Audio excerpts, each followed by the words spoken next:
किसान भाइयों, क्या आपके लहलहाते हरे भरे खेत अचानक से अपनी चमक खोने लगे हैं? क्या पौधों की पत्तियां अजीब तरह से मुड़ रही हैं, फसल का विकास पूरी तरह से रुक गया है और पौधे पीले पड़ रहे हैं? अगर आपके खेत में भी ऐसा हो रहा है तो सावधान हो जाइए। आपकी फसल पर साधारण इल्लियों का नहीं, बल्कि उन खूंखार और छुपे हुए दुश्मनों का हमला हो चुका है जिन्हें हम रस चूसक कीट कहते हैं।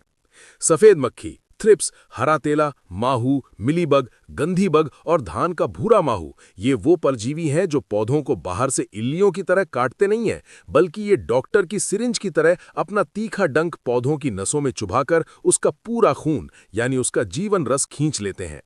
सबसे बड़ा और खौफनाक खतरा यह है कि ये कीट सिर्फ रस नहीं पीते, ये कीट उड़ते हुए वायरस के वाहक हैं। ये एक बीमार और संक्रमित पौधे पर बैठते हैं और फिर जब किसी स्वस्थ पौधे का रस चूसते हैं तो लीफ कर्ल यानी पत्ता मरोड़ और मोज़ाइक वायरस जैसी भयंकर और लाइलाज बीमारियां पूरे खेत में फैला देते हैं। आप अच्छी तरह जानते हैं कि एक बार फसल में वायरस आ गया तो दुनिया का कोई भी टॉनिक या कोई भी महंगी से महंगी दवाई उस पौधे को दोबारा ठीक नहीं कर सकती। इल्लियों को मारना फिर भी आसान होता है, लेकिन इन रस चूसने वाले ढीठ दुश्मनों को खत्म करना एक बहुत बड़ी चुनौती है। ऐसा इसलिए है क्योंकि ये कीट पत्तियों के ऊपर नहीं बैठते, ये पत्तियों के ठीक नीचे छिपकर अपना डेरा डालते हैं और मौसम थोड़ा सा भी गर्म या उमस भरा हो तो ये रातों रात अपनी आबादी लाखों में कर लेते हैं। तो आखिर इन जिद्दी कीटों से अपनी फसल को हमेशा के लिए कैसे बचाया जाए? मिलीबग के उस सफेद मोम वाले अभेद्य कवच को कैसे तोड़ा जाए? थ्रिप्स और सफेद मक्खी का 100% सफाया कैसे हो? आज के इस वीडियो में हम आपको हवा में उड़ने वाले और वायरस फैलाने वाले इन सभी दुश्मनों का ऐसा अचूक, पक्का और वैज्ञानिक इलाज बताएंगे कि आपके खेत से इनका नामो निशान हमेशा के लिए मिट जाएगा। आज आपको हर एक कीट की पहचान, उसके काम करने का तरीका और उसे मारने वाली बिल्कुल सटीक और आधुनिक दवाइयों की A to Z जानकारी मिलने वाली है। ये वीडियो आपकी खेती को एक नया जीवन देने वाला है, इसलिए बिना एक भी सेकंड छोड़े इसे अंत तक बिल्कुल ध्यान से सुनिएगा। आइए सबसे पहले खेत में घुसपैठ करने वाले इन दुश्मनों की सही पहचान करते हैं। जब तक आप ये नहीं समझेंगे कि कौन सा कीट कैसा दिखता है और वो क्या नुकसान करता है, तब तक आप कभी भी सही कीटनाशक का चुनाव नहीं कर पाएंगे। सबसे पहले बात करते हैं रस चूसक कीटों की सबसे खतरनाक प्रजाति यानी सफेद मक्खी के बारे में। ये बिल्कुल बारीक और सफेद रंग के मच्छरों का एक झुंड होता है जो पत्तों की निचली सतह पर लाखों की संख्या में चिपका रहता है। आप जैसे ही पौधे को थोड़ा सा हिलाते हैं या छूते हैं, ये भिनभिनाते हुए एक सफेद बादल की तरह उड़ने लगते हैं। कपास, सोयाबीन, टमाटर, बैंगन और मिर्च की फसल में ये सफेद मक्खी सबसे ज्यादा तबाही मचाती है। सबसे खतरनाक पत्ता मरोड़ वायरस इसी मक्खी के कारण फैलता है। ये मक्खी पत्तों के नीचे ही अपने अंडे देती है, जिनमें से बच्चे निकलते हैं जिन्हें निम्फ कहते हैं, और वो भी पत्तों का रस चूसना शुरू कर देते हैं। हमारा दूसरा सबसे बड़ा दुश्मन है थ्रिप्स। थ्रिप्स आकार में इतने छोटे और बारीक होते हैं कि इन्हें बिना किसी लेंस के नंगी आंखों से देखना बहुत ही मुश्किल होता है।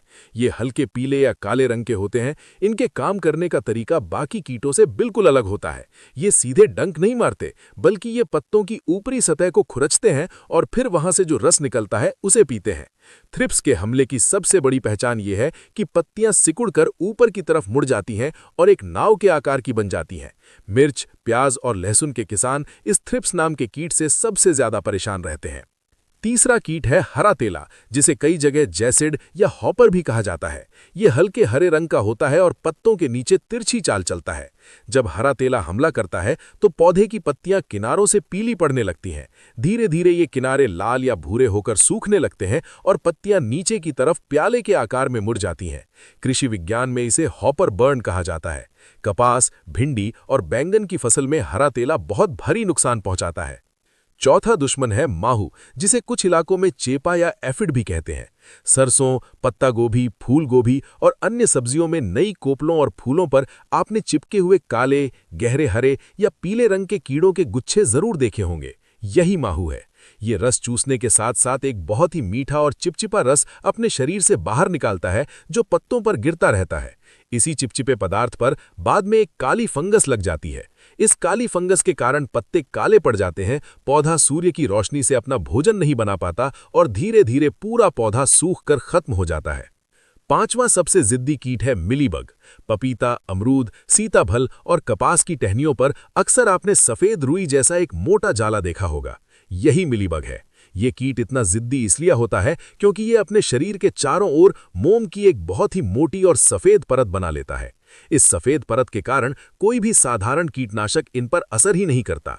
दवाई इस मोम के ऊपर से फिसलकर नीचे गिर जाती है और कीट अंदर सुरक्षित बैठा रहता है। मिलीबग के साथ हमेशा चींटियां घूमती रहती हैं जो इसे एक पौधे से दूसरे पौधे तक ले जाने का काम करती हैं। छठवां कीट है भूरा माहू, जिसे धान के किसान बीपीएच के नाम से जानते हैं। यह धान की फसल का सबसे बड़ा और जानलेवा दुश्मन है। यह तने पर बिल्कुल नीचे पानी की सतह के पास छिपकर बैठता है और तने का रस चूसता है। जब इसका भयानक प्रकोप होता है तो पूरा का पूरा हरा भरा धान का खेत बीच बीच में से गोल घेरे में अचानक सूख कर नीचे बैठ जाता है। इसे भी हॉपर बर्न कहा जाता है और ये रातों रात पूरी फसल बर्बाद कर सकता है। सातवां और आठवां दुश्मन है गंधी बग और रेड कॉटन बग। गंधी बग धान की बालियों में नुकसान करता है। जब बालियों में दाना भर रहा होता है और वो दुधिया अवस्था में होता है, तब ये कीट उस दूध को चूस लेता है। इससे दाना पूरी तरह से खाली, चपटा और सफेद रह जाता है। इस कीट में से एक बहुत ही सड़ी हुई बदबू आती है, इसलिए इसे गंधी बग कहते हैं।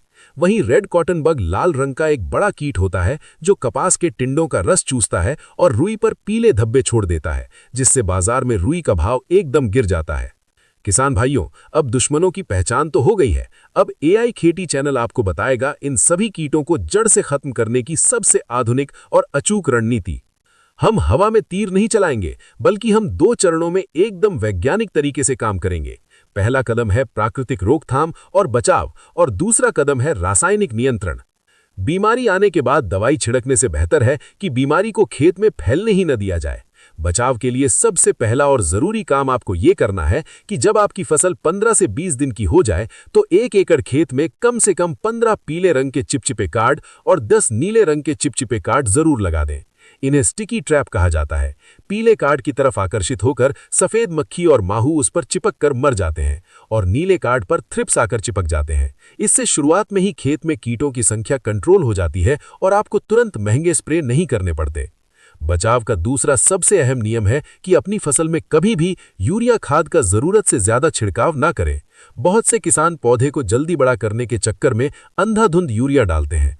अधिक नाइट्रोजन मिलने से पौधे की पत्तियां बहुत ज्यादा मुलायम, कच्ची और रसीली हो जाती हैं। ये रसीली पत्तियां रस चूसने वाले कीटों को दावत देती हैं और कीट बहुत तेजी से उस खेत की तरफ आकर्षित होते हैं। इसलिए यूरिया का इस्तेमाल हमेशा संतुलित मात्रा में ही करें। इसके अलावा अगर कीटों का हमला शुरुआती अवस्था में है तो आप 10,000 ppm वाले नीम के तेल का स्प्रे कर सकते हैं।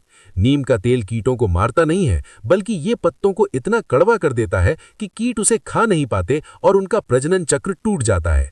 1 एकड़ में लगभग 300 से 400 मिलीलीटर नीम के तेल का इस्तेमाल करना चाहिए। अब आते हैं दूसरे और सबसे महत्वपूर्ण कदम पर, यानी रासायनिक नियंत्रण।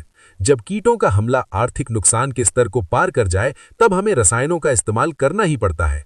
लेकिन ध्यान रहे, रस चूसक कीटों को मारने के लिए कॉन्टैक्ट कीटनाशक यानी संपर्क में आने वाली साधारण दवाइयां काम नहीं आती। इसके लिए हमें हमेशा सिस्टेमिक कीटनाशक यानी अंतरप्रवाही दवाइयों का इस्तेमाल करना होता है। सिस्टेमिक कीटनाशक वो एडवांस दवाइयां होती हैं जिन्हें जब आप पत्तों पर स्प्रे करते हैं तो वो पत्तों के अंदर सोख ली जाती हैं और पौधे के पूरे सिस्टम में यानी उसके रस में घुल जाती हैं। इसके बाद कीड़ा पौधे के किसी भी हिस्से पर बैठकर, चाहे पत्ते के ऊपर हो या नीचे, जैसे ही रस चूसता है तो वो जहर सीधा उसके पेट में और नर्वस सिस्टम में जाता है और वो तुरंत मारा जाता है। चलिए, अब मैं आपको 5 सबसे दमदार, अचूक और आधुनिक सिस्टेमिक दवाइयों के बारे में बहुत ही विस्तार से बताता हूं। आपको यह भी बताऊंगा कि कौन सी दवाई किस कीट पर सबसे अच्छा काम करती है और उसकी सही मात्रा क्या है। पहला सबसे शानदार रसायन है एसिटामिप्रिड 20% SP। बाजार में ये दवाई आपको प्राइड या एका जैसे नामों से बहुत आसानी से मिल जाएगी। ये नीले रंग का एक पाउडर होता है।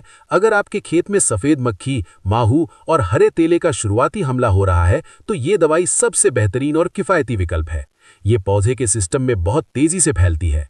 इसकी डोज 80 से लेकर 100 ग्राम प्रति एकड़ है, जिसे आपको 200 लीटर साफ पानी में घोलकर स्प्रे करना है। दूसरा बहुत ही दमदार रसायन है डायाफेनथ्यूरॉन 50% WP।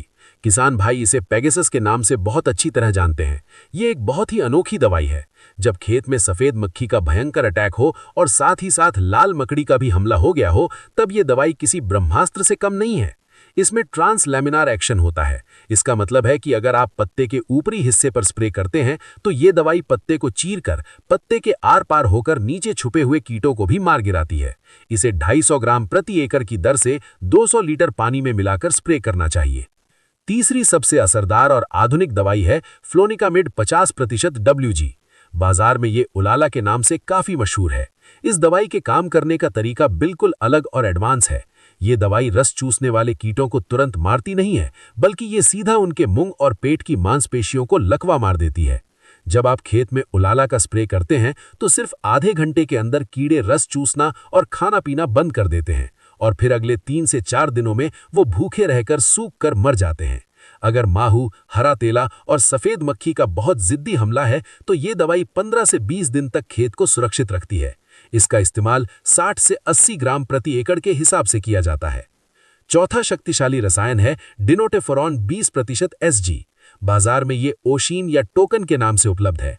धान के किसानों के लिए भूरा माहू और कपास के किसानों के लिए सफेद मक्खी को मारने के लिए ये आज के समय की सबसे बेहतरीन और तेज असर करने वाली दवाई है। ये तुरंत कीटों के नर्वस सिस्टम को डैमेज करती है और उन्हें वहीं ढेर कर देती है। गंधी बग और रेड कॉटन बग के लिए भी ये बहुत शानदार काम करती है। इसे 80 से 100 ग्राम प्रति एकड़ के हिसाब से इस्तेमाल करना चाहिए। पांचवां और एक बहुत ही खास रसायन है थियामेथॉक्सैम 25% WG। ये आपको एकतारा के नाम से मिल जाएगी। ये माहू, जेसिड और थ्रिप्स के लिए एक बहुत ही शानदार सिस्टमिक कीटनाशक है। ये पौधे की जड़ों और पत्तों दोनों के माध्यम से बहुत तेजी से फैलती है। इसकी 100 ग्राम मात्रा 1 एकड़ खेत के लिए काफी होती है। अब बात करते हैं उस सबसे जिद्दी कीट मिलीबग की, जिसके ऊपर मोम की मोटी परत होती है। किसान भाइयों, मिलीबग को कोई भी अकेली सिस्टमिक दवाई आसानी से नहीं मार सकती। इसके लिए आपको 2 दवाइयों का कॉम्बिनेशन बनाना होगा। आपको प्रोफेनोफॉस 40% और साइपरमेथ्रिन 4% वाले रसायन का इस्तेमाल करना होगा, जो बाजार में प्रोफिक्स सुपर के नाम से मिलता है। लेकिन सबसे जरूरी बात यह है कि इस दवाई के साथ आपको एक बहुत ही अच्छी क्वालिटी का सिलिकॉन बेस्ड स्टिकर या फिर कोई अच्छा शैम्पू जरूर मिलाना है। स्टिकर या शैम्पू का काम यह होता है कि वो मिलीबग के ऊपर बनी हुई उस सफेद मोम वाली परत को पिघला देता है और काट देता है। जैसे ही मोम की परत फटती है, प्रोफेनोफॉस का तेज जहर सीधा उसके शरीर में घुसकर उसे तुरंत खत्म कर देता है। अब AI खेती चैनल के सभी किसान भाइयों के लिए कुछ बहुत ही खास प्रो टिप्स। ध्यान रखिए, दवाई चाहे कितनी भी महंगी हो, अगर आपने स्प्रे करने का तरीका सही नहीं रखा तो आपको कभी भी पूरा और 100% रिजल्ट नहीं मिलेगा। प्रो टिप नंबर 1, जब खेत में थ्रिप्स का हमला होता है तो पत्ते ऊपर की तरफ मुड़ जाते हैं। उस मुड़े हुए हिस्से के अंदर और पत्तों के एकदम नीचे दवाई पहुंचाने के लिए स्प्रे के पानी में एक अच्छी क्वालिटी का सिलिकॉन स्प्रेडर या स्टिकर जरूर मिलाएं। स्टिकर दवाई को पानी की बड़ी बूंद की तरह पत्तों पर टिकने नहीं देता, बल्कि वो दवाई को पूरे पत्ते पर एक पतली फिल्म की तरह फैला देता है। प्रो टिप नंबर 2, स्प्रे करने का समय। स्प्रे हमेशा सुबह जल्दी या फिर शाम के समय ही करें। दोपहर की तेज धूप और गर्मी में सिस्टमिक दवाइयां बहुत जल्दी भाप बनकर उड़ जाती हैं और पौधे के अंदर पूरी तरह से जज्ब नहीं हो पाती। शाम के समय पौधे के स्टोमेटा यानी उसके सांस लेने वाले छोटे छोटे छेद पूरी तरह खुले होते हैं, जिससे दवाई बहुत अच्छे से पूरे पौधे में प्रवेश कर जाती है। प्रो टिप नंबर 3, पानी की मात्रा और pH।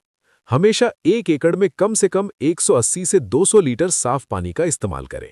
अगर आपके ट्यूबवेल के पानी का pH बहुत ज्यादा है या पानी खारा है तो दवाइयां पानी में फट सकती हैं और उनका असर कम हो सकता है।